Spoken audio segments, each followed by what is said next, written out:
After a stark, wordless opening montage of snowy Finnish wilderness, Sisu 2 begins with Atami Korpi, Jorma Tamila, returning to what remains of his family homestead.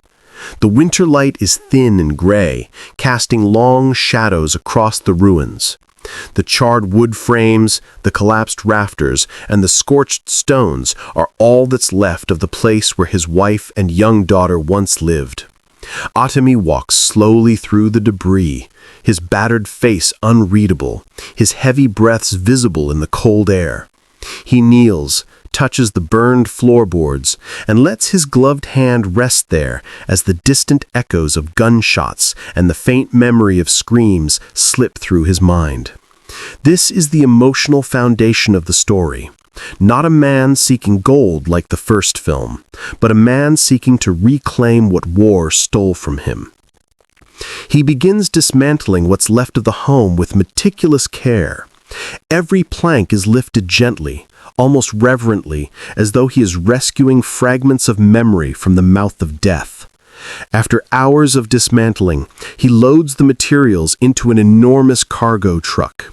The lumber fills the entire flatbed, creating a strange but meaningful sight. A man literally carrying his past behind him. Atami straps everything down with thick ropes, lights the engine, and sets off across a vast expanse of frozen terrain. The quiet rattle of the truck becomes the film's heartbeat. However, peace is short-lived.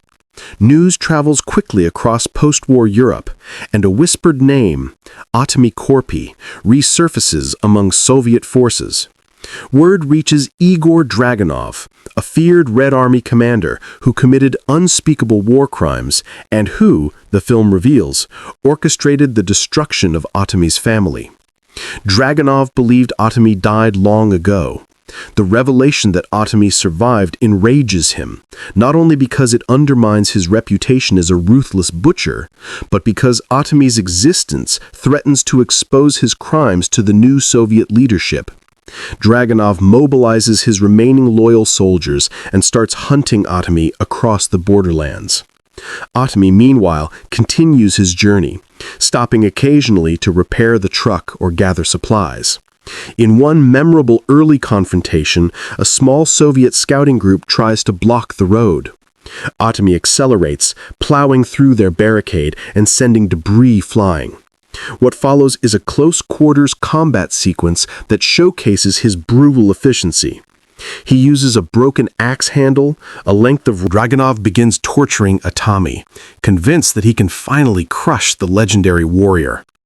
But on the train's third night, Atami frees himself, kills two guards silently, and begins fighting his way from car to car. The sequence is long, grim, and inventive. He uses coal shovels, ice picks, steam valves, and even the train's coupling mechanisms as weapons.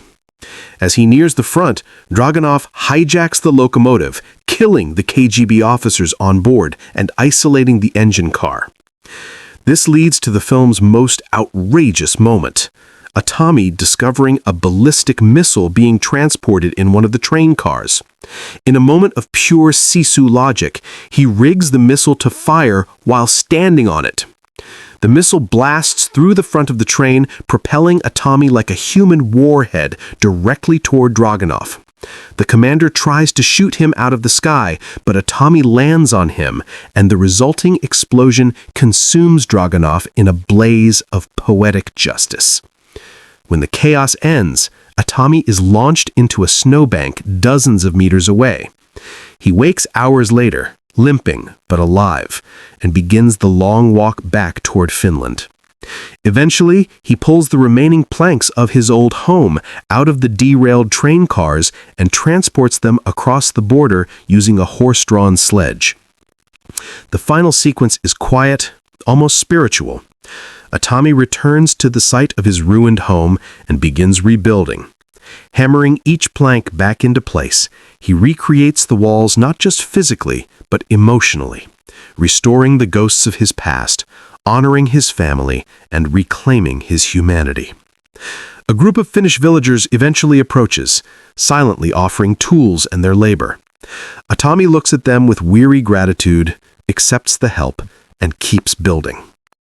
The last shot lingers on the half-built home as dawn breaks, Atami silhouetted against the rising sun, finally at peace, finally grounded, finally alive in a way he hasn't been since before the war.